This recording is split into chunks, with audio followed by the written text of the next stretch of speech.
Good afternoon.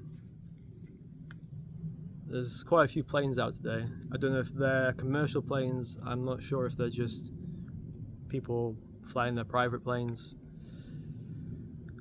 I'm not sure, but I've never seen the sky so busy. Today I want to talk to you guys about gratification. It's something what I maybe should check my notes because I had a better word for this, but we'll continue. We're all chasing. We all believe that we're on a path, and at the end of the path, after following the rainbow, there will be the gold, there will be our solace, there will be our findings. Most of us, I feel, stop chasing the rainbow, and we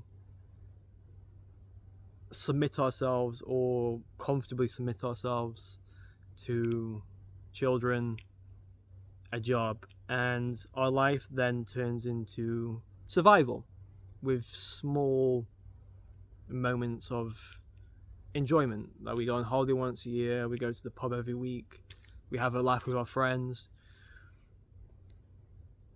And I see a sickness what I've never really previous generations never have really dealt with before in the world. The camera's something very light. I do like it when it's dark, it's more atmospheric.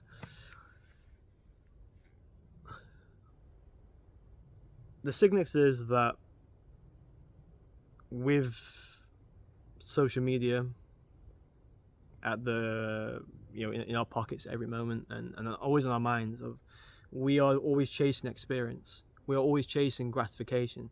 You see it most in the boomer population, but it also trickles down, where every generation has to follow a trend. At the moment, amongst the Gen Zs and some millennials, it's about having a chain. So we can do some cultural psychology, if you like, and we can try and find out where that came from. And I think it's the rise of rap, gangster rap, hip hop amongst white people, and we are all trying to find an identity when we already have the identity. It's just the majority of us, for the majority of people, they don't want to accept what it is they found. They don't want to accept themselves. So I am not knocking. This isn't a criticism. This is just a cultural observation. We get tattoos. We get tribal tattoos. I have a tattoo as well. I have a little X there. We get t-shirts with slogans on them. We get new shoes. We fall in love with niche bands. We go to niche places. We do all these things seeking experience and seeking this gratification. When we go on holiday, we get cocktails and beers, and we post a picture of us drinking the cocktail and beer. And this is signaling to other people that I am content, I am happy, I am not working anymore. This tree is attacking me. I am here to enjoy myself. And in some respect, for a majority of people, there is I would say for the majority, and even myself has felt like this. We are doing this. We are taking pictures of ourselves with alcohol and beer and relaxing on sunbeds and all these wonderful places we visit because we want to get ahead. We need the experience. We need to be the only person. We need to feel that we are living life, and that our only moment it is us. If you think about it now, there are many people on sunbed vacations, sipping cocktails by the pool.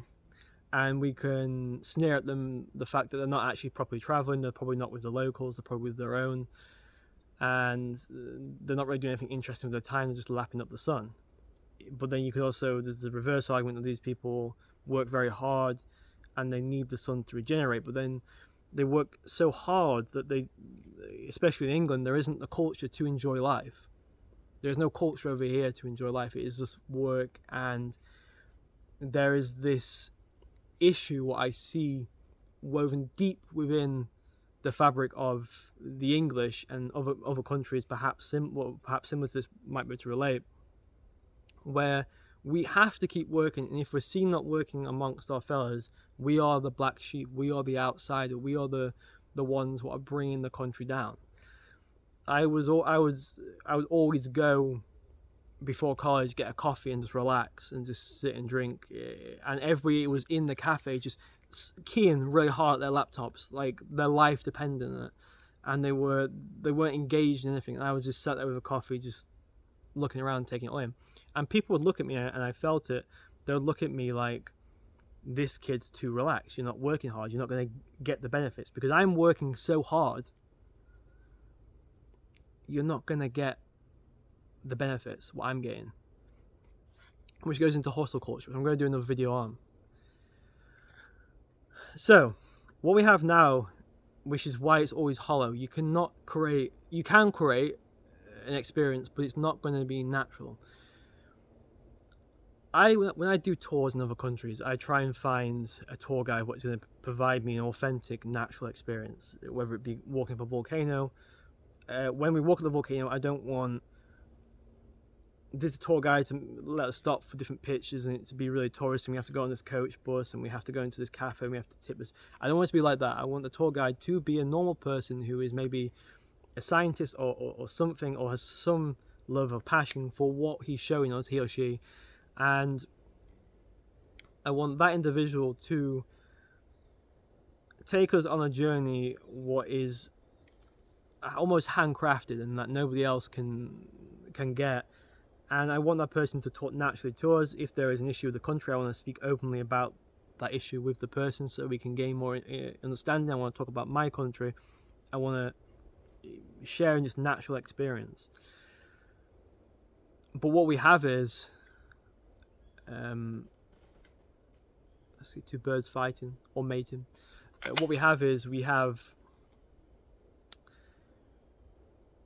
these tailored experiences. I went on this night cruise in, I won't name what country, it's not really about that because you can get these sort of everywhere. It was a night cruise down the river and I was very looking forward to it. Me and Sophia, my girlfriend, were looking forward to it, and we go down the river on the ship, and all we wanted to do was just hang outside and look at the bridges and look at the buildings, but we kept being forced in by the staff to come eat some food what wasn't very good and watch a show what was quite cheesy. We had already been to see some authentic shows what were much better. There was a musician who was actually really good, but then he would have to play these sort of cheesy songs that everybody liked. And they also took photos of us, and the photos cost more than the actual thing, and they wouldn't let you leave without taking the photo, or at least taking one. And the staff were getting very annoyed that I just wanted to go out and look at the light. So you have these experiences like that, what I always try and avoid. And that's the problem why people are suffering. That's the problem why there is this sickness, because you can't get that natural experience. The experience, the love of what it is you want to do, or the joy is in the journey. It's traveling up to Scotland on no sleep, stopping at services, grabbing that coffee, and then it gets light and you just see these fantastic mountains. That is the absolute peak of the vacation. I always joke, Sophia, we've peaked already. We've seen it. And then when you get there and you do the tourist trap, which I always avoid, but if I have done them in the past, that is where you lose, in my opinion, everything, because you are doing something was set up. You're doing something. There is joy in going to get some good food, and there is joy in having a drink, and there is joy in, but the real joy is smoking on the balcony when nobody's about, and the real joy is going to the supermarket and buying some cheap alcohol. It's these little stories and these little moments what are the real joy. But the package holidays and our culture, it isn't set up to cater for those elements. So this is why people are tired, because people can no longer just enjoy the finer things in life. They can no longer enjoy a tea. They can no longer enjoy a conversation. They can no longer just enjoy sitting. A lot of men in my family are sitters. That's why I've kind of got that bug. They just sit around just staring for an hour or two, and it's such a refreshing thing to do. If you ever feel like it's just such a heavy burden workload, just sit back. But the problem is, and this is the problem I understand, when you work in these offices, if you sit back in your chair, you've got your line manager eyeing you up. You've got, and this is the problem. We're creating this culture. And I'm going to talk about the hustle culture next. So this experience, you do see a lot in the boomer culture, especially in a lot of the videos they like, where they, I'm very distracted by the colouring of this. This is why I don't really shoot in the woods, because I find the colour in the camera struggles to pick the colours up, because it almost looks like a pale white, but it's very brown, the floor. Boomers love experience. They love this idea, and you see it in boomer travel vlogs, that they love to go, they check the room, they check to see if the kettle has lime scale, they check to see if anything's broken, they check to see if there's any scrapes.